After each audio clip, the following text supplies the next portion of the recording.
রংপুরে লালমনিরহাটগামী পদ্মরাগ ট্রেনের ৬টি বগি লাইনচ্যুত হয়েছে। এই মুহূর্তে সেখানে আছেন আমাদের সহকর্মী, সরাসরি যাচ্ছি তার কাছে।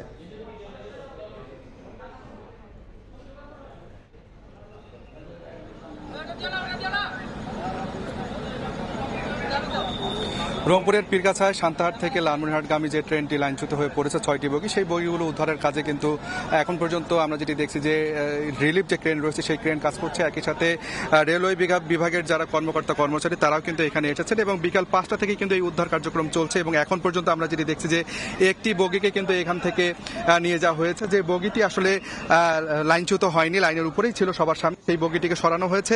বাকি যে 6টি বগি রয়েছে যেগুলো আসলে লাইনচ্যুত হয়েছিল সেইগুলো আসলে এখান থেকে সরিয়ে নিতে আসলে কার্যক্রম চলছে এবং রেল বিভাগের যারা রয়েছেন তারা বলছেন যে যেহেতু আসলে 6টি বগি রেলের লাইন থেকে পুরোপুরি আসলে চ্যুত হয়ে গেছে, যেহেতু একেবারে হেলে গেছে, সেহেতু এই বগিগুলোকে আসলে উদ্ধার করা সেটি আসলে একটি সময়ের ব্যাপার এবং দীর্ঘ সময় লাগবে। এবং একই সাথে জানিয়ে রাখি, রংপুরের এই যে পীরগাছা রেলওয়ে স্টেশনটি রয়েছে এই রেল লাইন দিয়ে কিন্তু কুড়িগ্রাম, লালমনিরহাট এবং রংপুর থেকে গাইবান্ধা এবং বগুড়া সহ ঢাকাগামী কিন্তু অনেক ট্রেন যাওয়া আসা করে এবং এই যে রেল যে লাইনচ্যুতের ঘটনা ঘটেছে সেই কারণে কিন্তু অনেকগুলো ট্রেন কিন্তু এখন পর্যন্ত বিভিন্ন স্টেশনে দাঁড়িয়ে রয়েছে।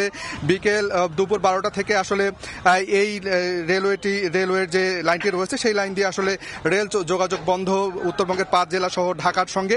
এবং আমরা যেটি জেনেছি যে যেহেতু আসলে এই লাইনটি দিয়েই আসলে ঢাকাগামী ট্রেন চলাচল করে, সেহেতু আসলে যতক্ষণ পর্যন্ত এই লাইনটি আসলে সারিয়ে তোলা যাবে না, যতক্ষণ পর্যন্ত এই লাইন থেকে লাইনচ্যুত বগিগুলো সরানো যাবে না, ততক্ষণ পর্যন্ত আসলে গাইবান্ধা বগুড়া তো আছেই, পাশাপাশি ঢাকাগামী যে ট্রেন রয়েছে রংপুর এক্সপ্রেস সেটিও কিন্তু যেতে পারবে না। এবং বলা চলে এই যে ট্রেনগুলো লাইনচ্যুত যে ট্রেনগুলো রয়েছে, যে বগিগুলো রয়েছে সেগুলো সারিয়ে তুলতে কালকে সকাল পর্যন্ত সময় লাগতে পারে বলে জানিয়েছে সংশ্লিষ্টরা। তো সব মিলে এই ছিল রংপুরের পীরগাছা রেলওয়ে স্টেশন থেকে সব শেষ। সরাসরি যুক্ত ছিলাম রংপুরের পীরগাছা রেল স্টেশন থেকে।